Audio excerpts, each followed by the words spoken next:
Bienvenue sur Africa 24 dans cette nouvelle édition du QG News. Voici les titres de l'actualité. La campagne électorale bat son plein au Gabon en vue des élections générales du 26 août prochain. Nous découvrirons dans cette édition le programme de la candidate de l'Union nationale, Paulette Missambo. Elle fait partie des 19 candidats en lice à la magistrature suprême. L'Afrique du Sud pourrait bientôt être rejointe par d'autres pays africains au sein des BRICS, organisation des pays émergents.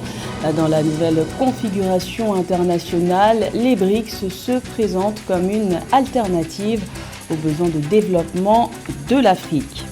Et nous irons à Kigali, où se déroule jusqu'au 19 août le Festival des Géants d'Afrique, un événement qui prône le développement des talents africains dans le domaine du basketball.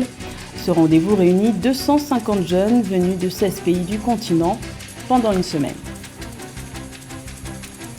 Mais tout d'abord au Niger, le processus de transition politique est clairement évoqué par la junte qui a pris le pouvoir le 26 juillet dernier. Le Premier ministre Ali Lamine Zeine, installé par le Conseil national pour la sauvegarde de la patrie, l'a annoncé ce mardi 15 août à N'Djamena, à la sortie de son audience avec le président du Tchad, Mahamat Idriss Déby. Se disant porteur d'un message du général Tchani à la tête du CNSP, Ali Lamine Zeine a également insisté sur la nécessaire indépendance du Niger en rappelant la souveraineté de son pays. Notons que l'évocation d'une transition politique survient alors qu'une réunion de la CEDEAO est prévue les 17 et 18 août à Accra, au Ghana, une réunion qui porte sur une éventuelle intervention armée au Niger.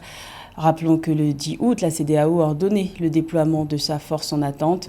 Et sachez par ailleurs que le pays a été la cible de multiples attaques djihadistes depuis le coup d'État du 26 juillet dernier.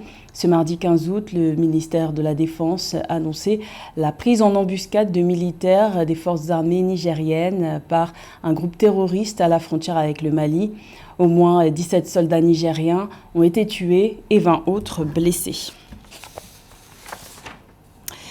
La campagne électorale bat son plein au Gabon en vue des élections générales du 26 août prochain qui comprennent la présidentielle, les législatives et les élections locales. 19 candidats sont en lice pour la magistrature suprême. Parmi eux figure l'opposante Paulette Missambo. La présidente du parti, l'Union nationale, a présenté son programme aux populations de l'Est du pays. Un programme dénommé « Restaurer la République pour rendre au Gabon sa dignité et sa fierté ». Plus de détails avec Marcel Kouassiamoin. Restaurer la République pour rendre au Gabon sa dignité, sa liberté et sa fierté. C'est le slogan prôné par Paulette Missambo, candidate de l'Union nationale, l'un des principaux partis d'opposition au Gabon, en tournée dans le pays depuis l'ouverture officielle de la campagne électorale, le 12 août 2023.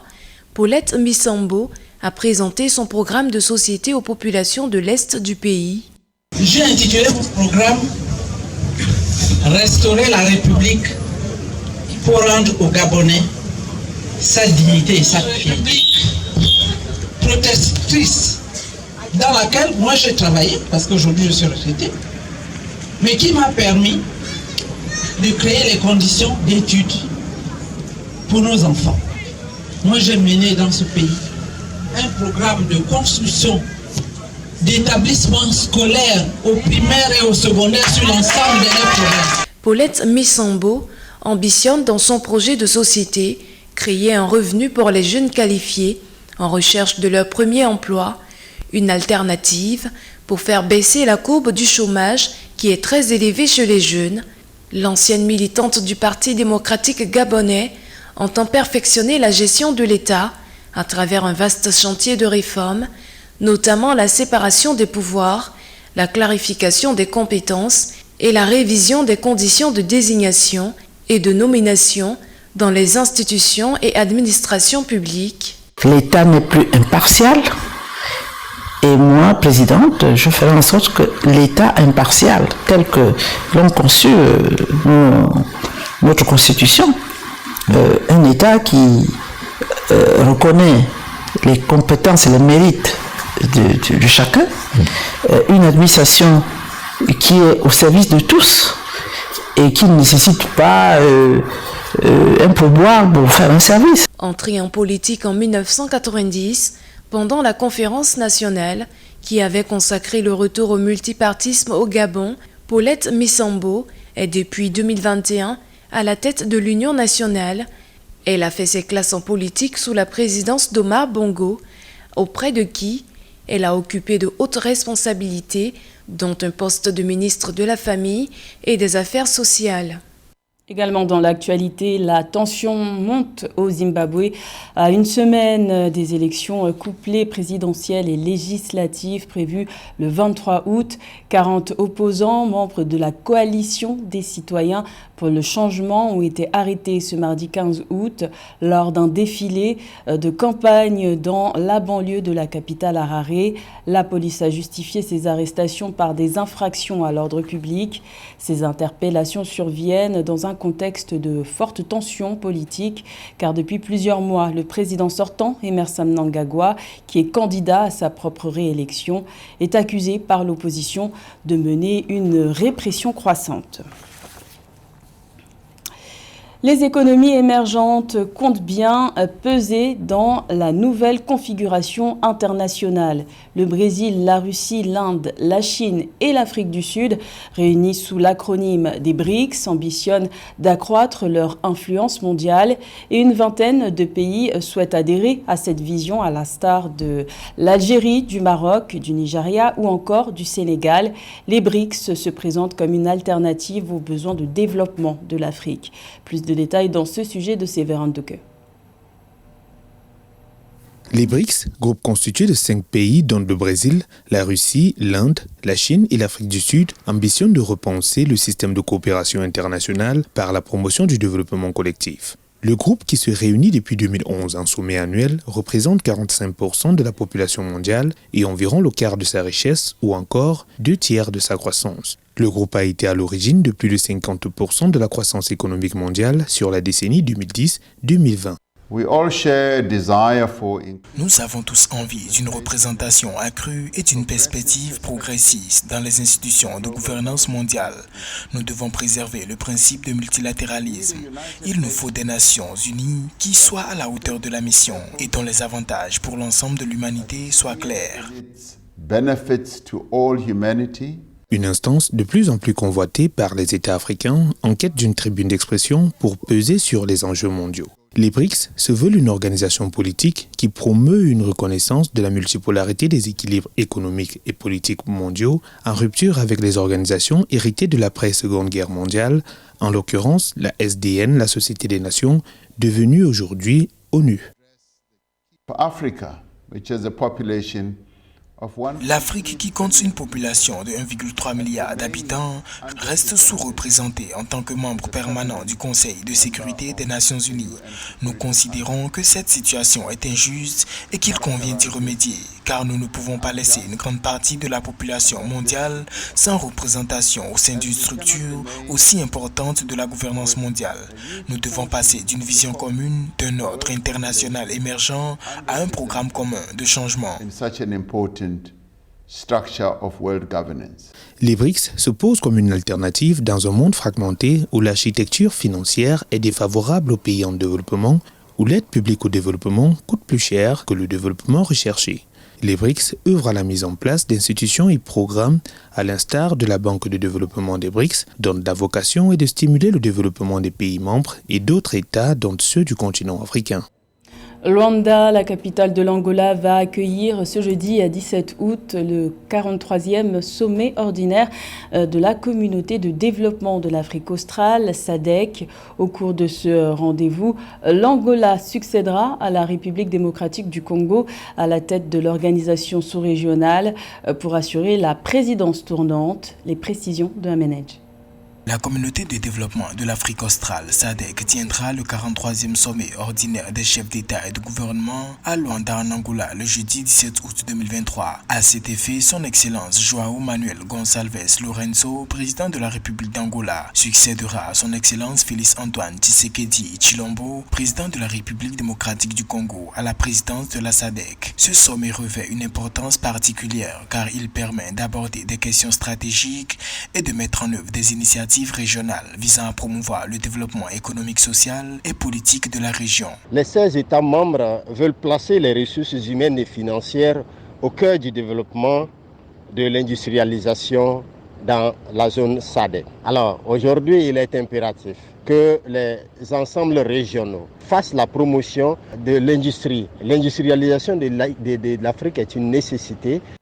7 chefs d'État ont confirmé leur participation à cette rencontre sous-régionale. Le conclave se tiendra sous le thème « Capital humain et financier, les principaux facteurs d'industrialisation durable dans la région de la SADC ». Il consistera à aborder les questions en rapport avec l'industrialisation régionale, le contexte du changement climatique, la 4e révolution industrielle ainsi que le processus de mobilisation des ressources financières adéquates afin d'assurer les mécanismes de financement durable. Et bien plus que la zone de la SADC qui regroupe 16 États membres, notamment avec des pays comme l'Afrique du Sud, qui sont vraiment des pays très en avance sur le processus de développement, ils doivent mutualiser leurs efforts en vue de pouvoir créer des industries pérennes pour la zone de la SADC. Donc ce thème est vraiment pertinent, mais au-delà du discours, il faut joindre l'acte à la parole. La période préparatoire de ce sommet annuel réunissant les dirigeants de 16 États membres sera marquée notamment par la réunion du Conseil des ministres de la SADC le 14 août et le 16 août 2023 se tiendra le sommet de la Troïka des organes de la SADC. Le passage du témoin entre la RDC et l'Angola illustre également l'engagement continu des pays membres de la SADC en faveur de l'intégration régionale et du développement durable. Les villes marocaines Azrou et Ifrane ont accueilli la 24e édition du festival Cèdre universel du court-métrage, un événement au cours duquel plusieurs figures du cinéma marocain et international ont été récompensées. C'était du 8 au 13 août. Retour sur ce rendez-vous cinématographique dans ce reportage de Catherine Gombey.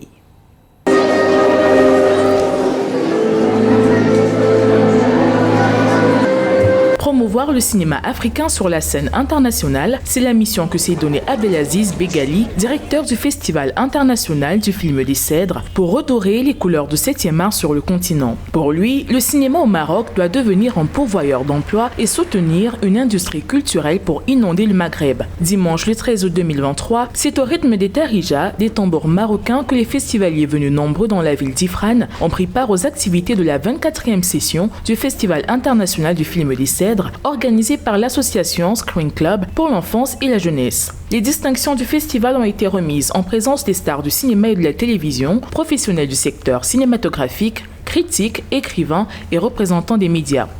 Cette édition est très spéciale. Elle a permis de démontrer que l'industrie du 7e art est diversifiée et professionnelle et que nous continuons d'avancer. Pour cette 24e édition, près d'une trentaine de courts-métrages venant de 16 pays étrangers ont participé à la compétition internationale du Cèdre d'Or.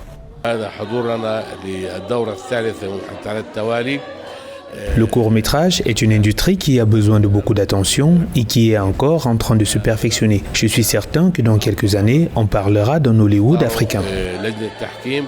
Ce festival était également le lieu de récompenser les réalisateurs de documentaires. À ce titre, la gagnante du Cèdre d'Or dans cette catégorie était Marie-Noëlle Niba pour son documentaire sur l'immigration, Partir, sorti en 2021. Elle y peint les désillusions de 3 subsahariens vivant en Europe qui finissent par rentrer dans leur pays d'origine. Tellement ému que votre pays m'honore, je peux dire ça comme ça, que le Maroc m'honore. Je suis camerounaise et le Maroc m'honore pour mon travail. Comment voulez-vous pas que je dise que la culture ne va pas jeter les ponts d'une union complète? Le festival décerne plusieurs prix dans le grand prix de la compétition, à savoir le Cèdre d'Or, le prix du jury, le prix de la mise en scène, le prix du meilleur scénario et les prix de la meilleure interprétation masculine et féminine. L'Afrique est un géant, les Africains sont des géants. Nous devons avoir ce sentiment. Ce sont les propos tenus par le président rwandais Paul Kagame à l'occasion du Festival des Jeunes organisé à Kigali dans le cadre du 20e anniversaire de la Fondation des Géants d'Afrique. Un festival qui réunit jusqu'au 19 août 250 jeunes venus de 16 pays du continent autour du basketball. Reportage de notre correspondant Fratenda Kaisenga. Ce ne sont pas des artistes, mais des jeunes joueurs de basketball. Ici, ils font une parade dansante pour marquer l'ouverture officielle du tout premier Festival des Géants d'Afrique, une fondation qui utilise le basketball comme un outil pour permettre aux jeunes Africains de rêver grand, selon les mots de son cofondateur. Ce que nous avons là, ce n'est qu'un modèle. En début, nous allons nous développer, nous allons grandir, devenir plus forts, de sorte que nous ayons une belle ligue africaine, car la Basketball African League va se développer sur l'ensemble du continent. Nous travaillons pour que ces jeunes jouent un jour dans les meilleurs clubs du monde, que ce soit en NBA ou au niveau de la balle. Et au cas où vous l'auriez oublié, le MVP de la NBA cette année, Joel Embiid, est originaire d'Afrique et nous en sommes fiers. Pendant une semaine, ces jeunes vont participer à une série intensive de sessions d'entraînement en basketball et d'ateliers de leadership conçus pour les aider à se préparer à réaliser leurs rêves. Giants of Africa s'est donné pour mission d'utiliser le basketball comme moyen d'éduquer et d'enrichir la vie des jeunes Africains et d'encourager la prochaine génération de leaders à rêver en grand en s'inspirant des différentes figures d'autorité. C'est très beau d'être ici et demain ce sera un autre endroit. Je voudrais rappeler à tous les jeunes Africains, à travers vous qui êtes présents ici à Kigali, que nous sommes aussi capables de réaliser de belles choses et nous devons faire le choix de nous penser comme des géants avec des potentiels extraordinaires. Et d'ailleurs, nous devons travailler pour ne pas être seulement des géants en pensée, car nous sommes de vrais géants. Et le festival a été organisé pour célébrer les 20 années d'existence de la fondation Giants of Africa. 250 jeunes basketteurs, garçons et filles, venus de 16 pays africains prennent part à l'événement. Ils sont au Rwanda pour une semaine de célébration du basketball, de l'éducation, de la culture et du divertissement. C'était le journal de la rédaction. Merci de l'avoir suivi. L'information continue sur Africa 24.